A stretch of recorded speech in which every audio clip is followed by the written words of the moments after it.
नमस्कार। आकाशवाणी जयपुर अजमेर से प्रस्तुत हैं प्रादेशिक समाचार।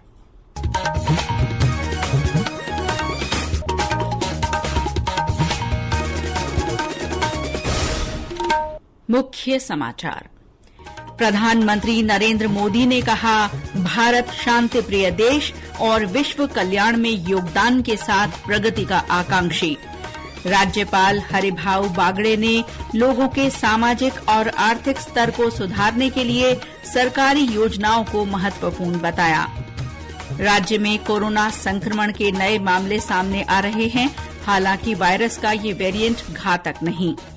जयपुर दिल्ली राष्ट्रीय राजमार्ग 48 पर बस और ट्रेलर की टक्कर में 3 लोगों की मृत्यु और 24 घायल। और दक्षिण कोरिया में चल रही एशियाई एथलेटिक्स चैंपियनशिप में भारत के धावक गुलबीर सिंह ने 10,000 मीटर दौड़ में स्वर्ण पदक जीतकर इतिहास रचा। समाचारों के साथ मैं शीला चावला और अब समाचार विस्तार से। प्रधानमंत्री नरेंद्र मोदी ने कहा है कि पाकिस्तान का भारत के खिलाफ तथाकथित छद्म युद्ध वास्तव में सुनियोजित युद्ध रणनीति है। आज गुजरात में गांधीनगर में जनसभा को संबोधित करते हुए श्री मोदी ने कहा कि 6 मई की घटनाओं के बाद भारत को आतंकी गतिविधियों का प्रमाण देने की आवश्यकता नहीं है। 6 मई के बाद जिनका कत्ल हुआ, उस जनाजे को स्टेट ऑनर दिया गया पाकिस्तान में। उनके कॉफिन पे पाकिस्तान के झंडे लगाए गए, उनकी सेना ने उनको सैल्यूट दी। ये सिद्ध करता है कि आतंकवादी गतिविधि ये प्रॉक्सी वॉर नहीं है, ये आपकी सोची समझी युद्ध की रणनीति है। आप वॉर ही कर रहे हैं, उसका जवाब भी वैसे ही मिलेगा। प्रधानमंत्री ने कहा कि भारत शांतिप्रिय है और किसी से दुश्मनी नहीं चाहता है। उन्होंने कहा कि देश विश्व कल्याण में योगदान के साथ प्रगति की आकांक्षा रखता है। सरकार करोड़ों भारतीयों के उत्थान के लिए समर्पण के साथ काम कर रही है। प्रधानमंत्री नरेंद्र मोदी ने कहा कि स्वाधीनता के 100 वर्ष पूरे होने पर विकसित भारत के दृष्टिकोण को प्राप्त करने में कोई समझौता नहीं किया जाएगा। इस सपने को साकार करने में प्रत्येक नागरिक को अपनी भूमिका निभानी होगी। उन्होंने कहा कि विश्व की 3 सबसे बड़ी अर्थव्यवस्थाओं में भारत को शामिल करने के लिए टियर 2 और टियर 3 शहरों का आर्थिक विकास बेहद महत्वपूर्ण है। 2014 में भारत की इकोनॉमी दुनिया में 11 नंबर पर थे। हमने कोरोना से लड़ाई लड़ी, हमने पड़ोसियों से भी मुसीबतें झेली, हमने प्राकृतिक आपदा भी झेली। इन सब के बावजूद भी इतने कम समय में हम 11 नंबर की इकोनॉमी से 4 नंबर की इकोनॉमी पहुंच गए। इससे पहले प्रधानमंत्री ने विभिन्न विकास परियोजनाओं का उद्घाटन किया और आधारशिला रखी।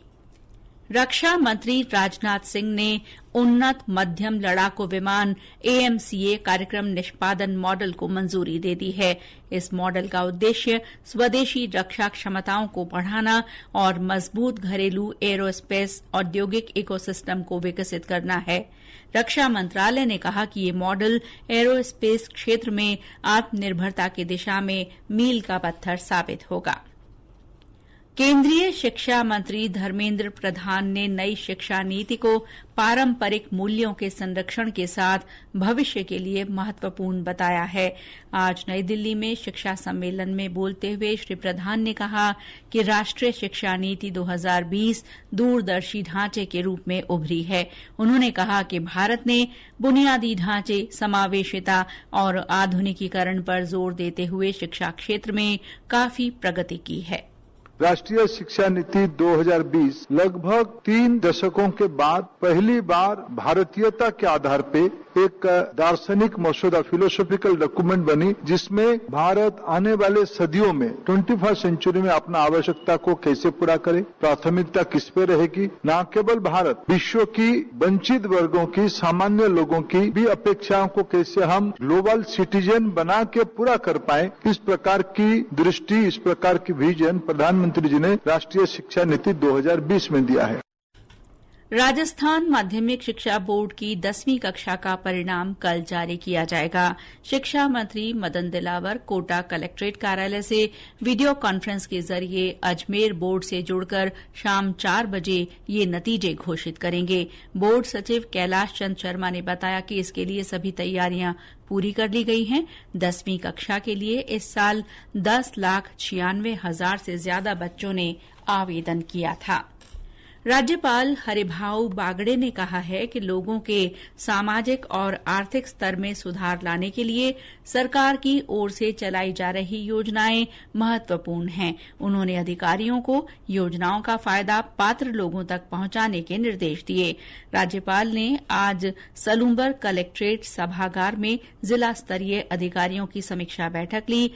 इस दौरान उन्होंने विभिन्न योजनाओं की प्रगति के बारे में जानकारी ली। श्री बागड़े ने स्थानीय नागरिकों का पलायन रोकने के लिए किए जा रहे प्रयासों पर भी चर्चा की। राज्यपाल ने कहा कि राष्ट्र और समाज की प्रगति के लिए शिक्षा आवश्यक है। हर वर्ग के बच्चों को गुणवत्तापूर्ण शिक्षा मिलनी चाहिए।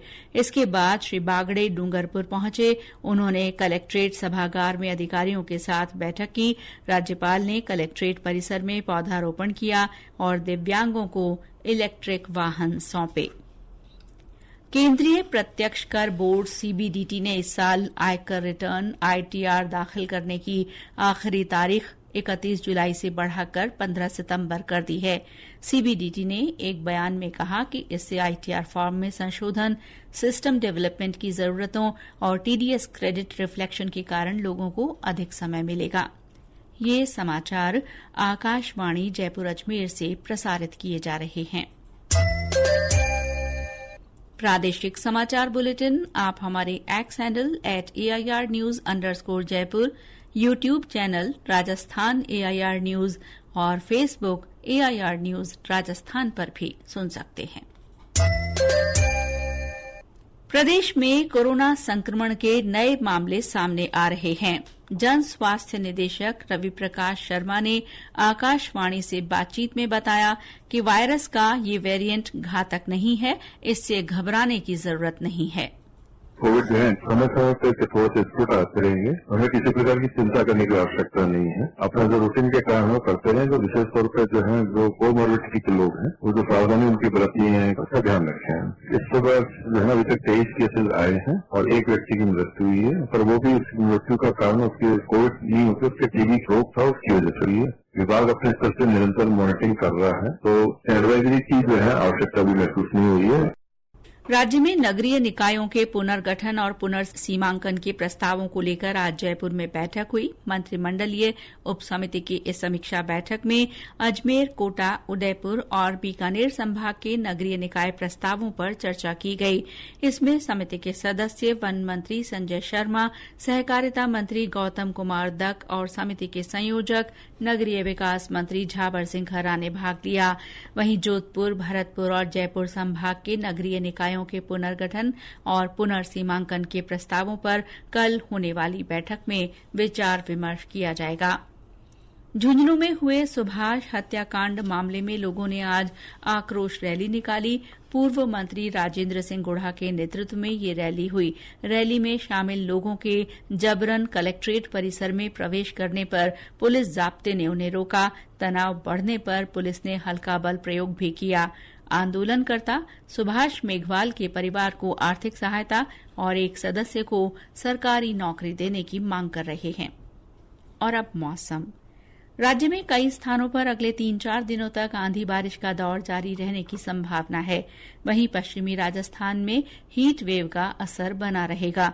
मौसम विभाग के अनुसार जोधपुर, बीकानेर, उदयपुर, कोटा और जयपुर संभाग के कुछ हिस्सों में आज अंधड़ आने और हल्की बारिश की संभावना है। इस बीच पिछले 24 घंटों में बांसवाड़ा, डूंगरपुर और प्रतापगढ़ में रिमझिम पानी बरसा। बाड़मेर, जोधपुर, फलौदी, कोटा और चित्तौड़गढ़ में भीषण गर्मी और लू का असर रहा। कई जगह रातें भी काफी गर्म हो रही हैं।